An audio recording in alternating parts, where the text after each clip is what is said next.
Hi, this is Tim Heimgartner, and today I'll be talking about digital marketing, top telemedicine companies.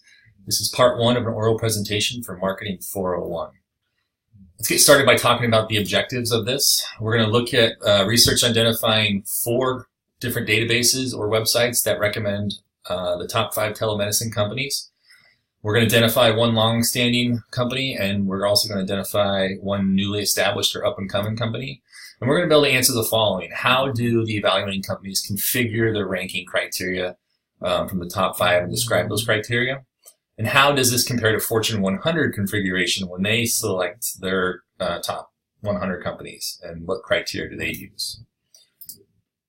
From there, we're going to select 5 top telehealth companies and break them down. We're going to look at the history and the financials of that company, of those 5 companies. And then lastly, what we're going to do is select 2 companies from that list of 5, one new up-and-comer and one well-established company. And then we're going to report on the strengths and weaknesses from their digital marketing strategies. First off, what is telemedicine? Telemedicine is a method providing clinical health care to patients from a distance by the use of telecommunication and information technology. Telecommunication also helps bridge the gap that once existed between patients and doctors by allowing patients to have virtual communication with their provider over, smartphone or any type of telecommunication that doesn't require them to go into a clinic or make an in-person physician visit. So it's bridging the gap between patients and the traditional patient and provider experience. And what it's allowing to do is allowing to provide access to care for patients in the U.S. that otherwise wouldn't have access to care based off of geography or just proximity to certain specialties and providers. What makes a Fortune company a Fortune company? Well, they must be based in the U.S. and they must conduct business in the U.S. They can either be publicly traded, they can be private, or they can be part of a cooperative such as a health insurance company. The main determining factor for what gets them on the Fortune 100 list is going to be financial revenue growth over the previous year. There's some other factors. You may see a list that says top Fortune companies to work for, which is going to look into key attributes such as management quality of the products, innovativeness, retention, value, all that type of stuff. I threw those in there just because they're kind of somewhat correlating factors of what you might find in a more segmented list with telehealth.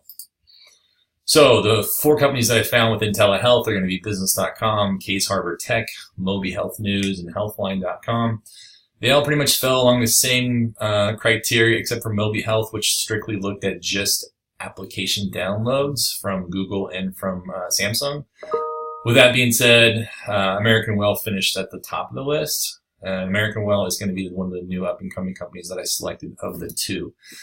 You do see telehealth on most of these as well. They have been the pioneer in telehealth and telemedicine software development for, like the past 10 years. So other students are probably going to report on them as well. They're very popular and they have a big market share.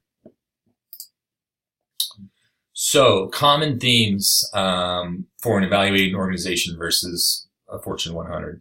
So telehealth is focused more on market penetration, availability of the service that they provide, and the type of insurance or the amount of insurance, or amount of providers that they can offer care to as benchmarks for success. And why is that? Well, the reason why is because telehealth services are still so new to the healthcare industry market that many companies are still operating kind of in a startup phase. So they're still collecting investors, they're still getting Series B and Series C capital-backed funds. And so what that means is that only a handful of these telehealth companies really have been established in the established business for 5+ years. So with that being said, it's still a market that's growing by leaps and bounds, but it's hard to use financial criteria as a benchmark for success when the market's still so ripe and young.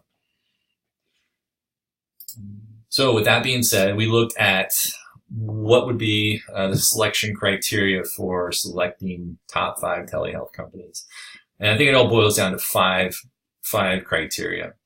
So my recommendation are going to be interoperability. Does the telehealth software integrate across all healthcare system networks, departments, and specialties? I mean, this is paramount in today's world because with EMR and EHR software, they got to be able to coexist and work seamlessly. If they don't, then you start running into problems. Let's see. HIPAA compliant and FDA compliance.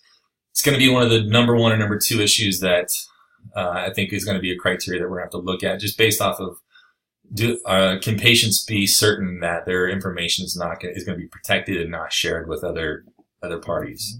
And then geographical provider coverage. Obviously, states vary with their licensing and registration with these certain telehealth companies. So do these companies have a good footprint geographically here in the United States? Have they jumped through all the hoops to get accredited through all these state and federal organizations to be able to practice there?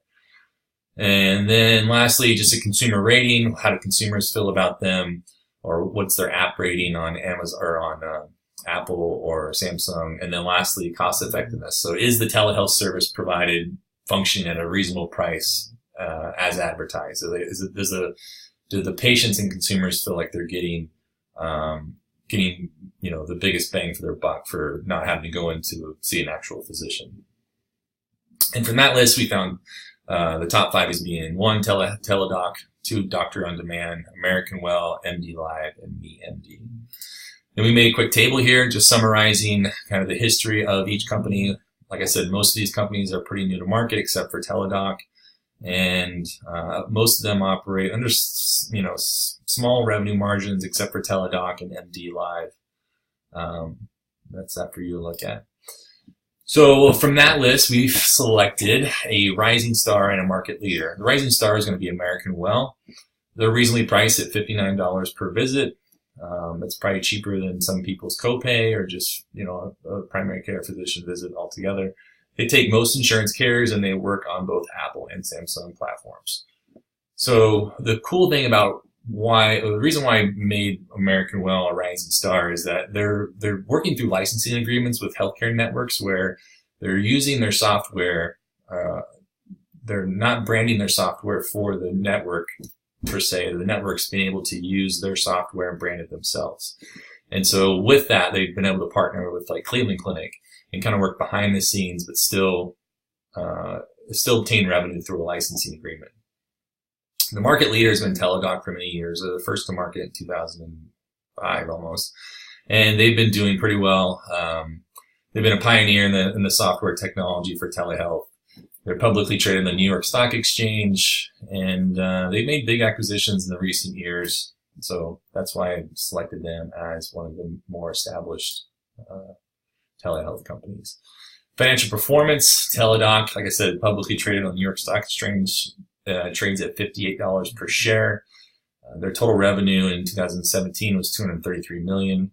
They're performing pretty well since July of 2015. Their 5-year market trend, they are up 103% in stock growth.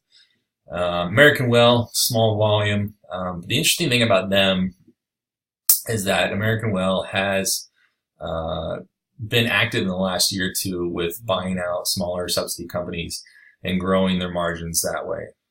Interesting side note about Teladoc, they've come under scrutiny in recent years about some fraudulent claims. Patients not claiming they didn't receive the level of care that they paid for, and also their CFO was under FTC investigation for fraudulently giving insider trading information to a lower level employee that he was on an extramarital affair with. Digital marketing strategies of Teladoc. So they do app downloads, which is popular across all telehealth softwares. They use Google, so just a simple Google rank for Teladoc. They're ranked number 5 on the Google Health Search. I have that shown right here. What is their mass marketing strategy? So it's a market leader, and they're wanting to increase their service offerings by an international footprint right now, and then increasing their physician talent pool. They've also partnered with CVS, which is one of the largest pharmacy chains here in the U.S., to offer CVS patients the availability to use Teladoc. They do a great job with their social media tools. They have a YouTube channel. They have a Twitter account. They even have a Teladoc recruitment Twitter account, which I thought was interesting. And they do advertising through Facebook, and they do have a YouTube channel as well. Much the same with American Well. So American Well is mobile friendly. They are available on all digital platforms. Their customer strategy is just provide service to as many patients and providers as possible, but they also want to do provider-to-provider services, which I thought was interesting. And their multimedia tools are much the same: Twitter, Facebook, Instagram, and a YouTube channel. So, review of the marketing strategy. It's important to build a proper strategy. Don't rush it. 3 distinct strategies that share a common goal. You want to have these all align in sync, which is going to be your business strategy, your customer strategy, and your marketing strategy. So your business strategy, you want to identify what your objective is, what value are you bringing to the buyer, and refine your elevator pitch. And the customer strategy is understand who the customer target audience is, be specific on who you're targeting, and understand the behaviors of that customer. That's going to be key and crucial. What a good marketing strategy looks like, that's going to be individual plans are tailored within an individual audience segment. And you're going to find that out through market research. Focus on the wants and the needs of the customer, not what you want to have the customer buy. I think that's really important. And then digital marketing strategy objectives are going to be search engine optimization, using Google, Bing, so you get more hits, get more eyes on your social media or on your website. AdWords, and then of course digital media and social media, YouTube, Facebook, Twitter, Instagram are going to be crucial.